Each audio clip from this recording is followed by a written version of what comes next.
नमस्कार। आज की इस चर्चा में हम एक ऐसी दुनिया में गोता लगाने वाले हैं जिसे हमारी आंखें देख भी नहीं सकती।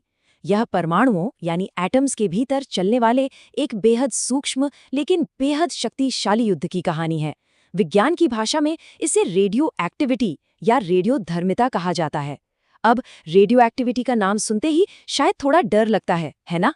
लेकिन यकीन मानिए, आज हम इस पूरी प्रक्रिया को एक बिल्कुल नए और बेहद दिलचस्प नजरिए से समझने वाले हैं। तो चलिए इसे थोड़ा गहराई से समझते हैं।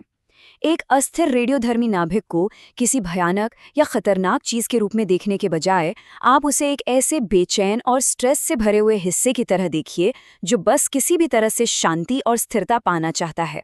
ये परमाणु तब तक टूटता है और अपनी ऊर्जा बाहर निकालता रहता है जब तक कि उसे वो सुकून न मिल जाए।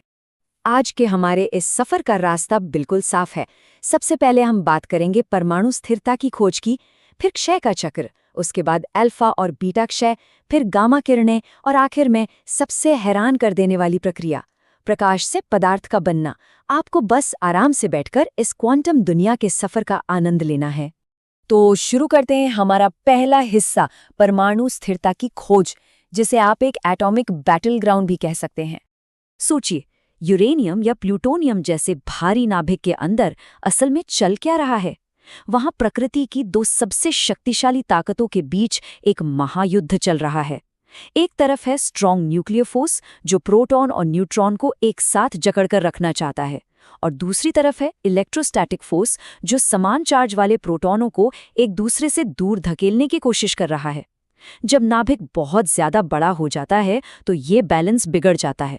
रेडियो एक्टिविटी वास्तव में इसी एटॉमिक रस्साकशी को रोकने के लिए फालतू ऊर्जा और द्रव्यमान को बाहर फेंकने का एक प्राकृतिक तरीका है।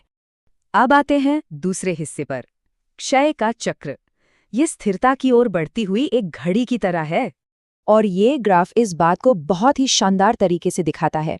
हम जटिल गणितीय सूत्रों को किनारे रख देते हैं और सीधे इस तेजी से गिरती हुई रेखा पर ध्यान देते हैं। ये साफ दिखाता है कि परमाणु की एक्टिविटी कितनी तेजी से नीचे गिरती है। शुरुआत में नाभिक बहुत तेजी से टूटते हैं और फिर समय के साथ साथ ये प्रक्रिया धीमी होती चली जाती है। इस टिक टिक करती घड़ी को समझने का सबसे क्रूशियल पैमाना है हाफ लाइफ या अर्धायु। यह वो समय है जिसमें किसी सैंपल के ठीक आधे परमाणु स्थिरता प्राप्त कर लेते हैं। यहाँ एक बहुत ही मजेदार विपरीत संबंध है। अगर कोई परमाणु बहुत ही ज्यादा अस्थिर है, यानी उसका क्षय स्थिरांक बड़ा है, तो उसकी हाफ लाइफ बहुत ही छोटी होगी। मतलब वो पलक झपकते ही अपनी आधी ऊर्जा खो देगा। चलिए आगे बढ़ते हैं तीसरे हिस्से की तरफ, अल्फा क्षय। यह परमाणु का अपना पहला और सबसे भारी तरीका है। जब परमाणु अल्फा क्षय से गुजरता है तो वो एक भारी हीलियम नाभिक बाहर निकाल फेंकता है। अब भले ही इन अल्फा कणों में आयोनाइजेशन की जबरदस्त ताकत होती है, लेकिन ये इतने भारी होते हैं कि हवा की एक मामूली परत या हमारी त्वचा की बाहरी परत ही इन्हें रोक लेती है ना? कमाल की बात। और सबसे अद्भुत बात यह है कि इस ताकत का हम अपनी रोजमर्रा की जिंदगी में इस्तेमाल करते हैं। कैंसर के इलाज से लेकर स्मोक डिटेक्टर्स में, अंतरिक्ष यानों को पावर देने में, और यहाँ तक कि दिल के पेसमेकर की बैटरी में भी, जिसकी हाफ लाइफ 88 साल तक होती है। अब आते हैं लेवल अप पर, हमारा चौथा हिस्सा, बीटा क्षय, जिन्हें आप रूप बदलने वाले या शेप शिफ्टर्स भी कह सकते हैं। अब देखिए, यहाँ जो बात सबसे ज्यादा दिलचस्प है वो ये है कि हम इन दोनों को साथ रखकर देख सकते हैं। एक तरफ अल्फा क्षय में पूरा का पूरा हीलियम का गुच्छा बाहर निकल रहा है, लेकिन दूसरी तरफ बीटा माइनस क्षय में परमाणु अपनी ही बनावट को बदल देता है। अंदर बैठा एक न्यूट्रॉन अचानक अपना रूप बदलकर प्रोटॉन बन जाता है। इसे भौतिकी की दुनिया में वीक इंटरैक्शन कहा जाता है। क्योंकि पूरे ब्रह्मांड में चार्ज का बैलेंस बना रहना चाहिए, इसलिए न्यूट्रॉन के प्रोटॉन में बदलने से जो ऊर्जा का अंतर पैदा होता है, उससे प्रकृति शून्यता से एकदम नए कण बना देती है। सिर्फ अपना बहीखाता बैलेंस करने के लिए परमाणु एक इलेक्ट्रॉन और एक भूतीय द्रव्यमान रहित न्यूट्रिनो पैदा करता है और उन्हें बाहर फेंक देता है। अगर हम इन दोनों की तुलना करें तो फर्क बिल्कुल साफ है। अल्फा कण बड़े और भारी होते हैं तो एक साधारण कागज भी उन्हें रोक लेता है, लेकिन बीटा कण, ये असल में तेज भागने वाले इलेक्ट्रॉन्स हैं, तो इनकी भेदन क्षमता ज्यादा होती है। इन्हें रोकने के लिए आपको एल्यूमिनियम की एक शीट की जरूरत पड़ेगी। और इसी एल्यूमिनियम लेवल की भेदन क्षमता को हमने इंडस्ट्री और मेडिकल फील्ड में बहुत ही स्मार्ट तरीके से अपने काम में लगा लिया है।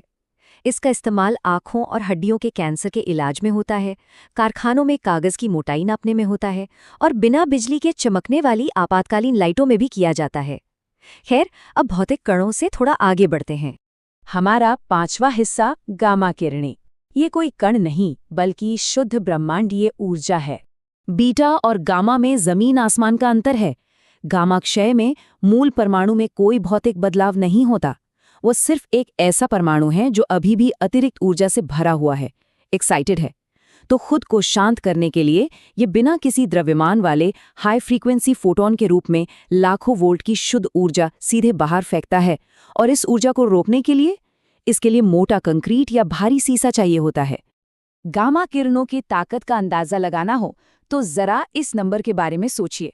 10 की घात 44 जूल, 10⁻⁴ जूल्स।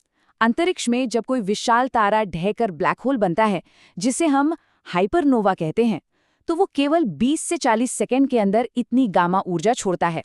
मतलब हमारा सूरज अपनी पूरी जिंदगी में भी इतनी ऊर्जा पैदा नहीं कर पाएगा। ये स्केल सच में अकल्पनीय है। और अब हम पहुंच गए हैं अपने सफर के सबसे हैरान कर देने वाले अंतिम पड़ाव पर, भाग 6, प्रकाश से पदार्थ, जिसे पैर प्रोडक्शन भी कहते हैं। चलिए आगे बढ़ते हैं और देखते हैं कि ये पूरी प्रक्रिया कैसे काम करती है। ये एल्बर्ट आइंस्टाइन के मशहूर फॉर्मूले E=mc² का एकदम लाइव उदाहरण है। होता ये है कि जब एक बहुत ही हाई एनर्जी गामा फोटॉन किसी नाभिक के करीब से गुजरता है तो वो बस गायब हो जाता है और उसकी जगह पर उसी शुद्ध ऊर्जा से 2 बिल्कुल नए भौतिक कण पैदा हो जाते हैं, एक इलेक्ट्रॉन और उसका एंटी मैटर पॉजिट्रॉन। यानी बिना द्रव्यमान वाली रोशनी सीधे ठोस पदार्थ में बदल जाती है। तो यहाँ सबसे महत्वपूर्ण बात यह है कि इस ब्रह्मांड में मास यानी द्रव्यमान हमेशा फिक्स नहीं रहता। ऊर्जा और द्रव्यमान एक ही सिक्के के 2 पहलू हैं। बिना किसी द्रव्यमान वाली शुद्ध ऊर्जा से भौतिक कणों का निर्माण हो सकता है। ये भौतिकी का वो जादुई नियम है जिसे पहली बार 1933 में देखा गया था। इन सभी चीजों को गहराई से देखने के बाद दिमाग में एक बहुत ही गहरा सवाल आता है। अस्थिर परमाणुओं की शांति की इस तलाश ने हमें ऊर्जा और पदार्थ के बीच की एक बहुत ही धुंधली सी लकीर दिखाई है। अगर बिना द्रव्यमान वाली रोशनी अपने आप ठोस कणों में बदल सकती है, तो क्या हमारे आसपास का ये पूरा ठोस ब्रह्मांड जिसे हम छू सकते हैं, वास्तव में सिर्फ एक घनीभूत ऊर्जा का भ्रम है? क्वांटम भौतिकी की ये बातें यकीनन हमारी सोच की सीमाओं को पूरी तरह से चुनौती देती हैं। आज की इस चर्चा में हमारे साथ जुड़ने के लिए बहुत बहुत धन्यवाद और ब्रह्मांड के इन रहस्यों के बारे में अपनी उत्सुकता हमेशा ऐसे ही बनाए रखें।